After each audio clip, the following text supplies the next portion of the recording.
and we want to continue our engagement. So we want to continue building bridges between EU and Indonesia. Sorry, Stephen from FA. Is there From any FA? Is there any talk about the upcoming UDR regulation in Indonesia? You know, there's going to be on September 12th. There is a Joint task force? Yes. Can you update us on that? Well, I think that the safest is to ask the Indonesian authorities. They are the ones who were asking for the joint task force. They went to Brussels on the 12th of September. So I think the best is to ask the authorities in Jakarta how they felt about that meeting. Can you tell us a bit about the energy transition project the EU and Indonesia have here? So we have a platform of engagement, which is the Just Energy Transition Partnership, JETP.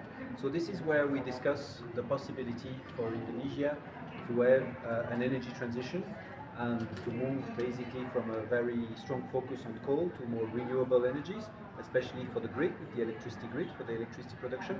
And I think that this morning we had really excellent discussions where Indonesia explained their advancement and competitive advantage in certain renewable technologies such as geothermal, hydropower. So we are looking at avenues with all the member states, so it's Team Europe, it's not just the EU, it's every member state that is in the JETP, and we're looking at feasibility study, grant to have technical assistance, and then we move to loans to finance bigger projects for energy production with renewable energy. So you from Pakare Pertanian, is there in this cooperation one of the issue is education? Is there any chance or target in this cooperation about education or maybe scholarship? Yes. So it is not well known, but we are often the second or third country, I mean Europe as a whole, destination for Indonesian students who want to study abroad. We have more than 7,000 every year who go there, and more than 1,000 get scholarship. About 300 from the EU and the rest from each member state. So it is a big action point for us, because not only we are very keen to welcome Indonesian students, but we also want to send European students to Indonesia so that they learn the language, they learn tropical medicine, they learn economy in Southeast Asia. So we want to have more exchanges, and the delegation as such has launched a partnership with selected universities to try to promote the EU in universities in with presentations by different ambassadors from the member states, with different seminars, so that we can explain a bit more into detail this very complicated thing that the EU is.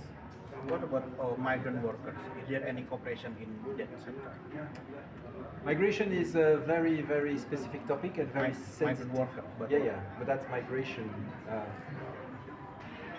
It is often misunderstood because people feel that US welcomes all the immigrants and that the EU doesn't welcome immigrants.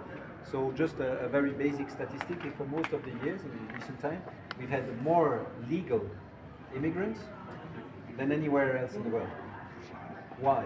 Because we have family reunion. So when people have a legal status in Europe, they can bring their family legally in many member states. But this is a sensitive point for some of the EU population, so we have to treat this very carefully. But we are an aging population, and we are obviously looking at channels to attract a very strong workforce for Europe. Thank you. Thank you, sir.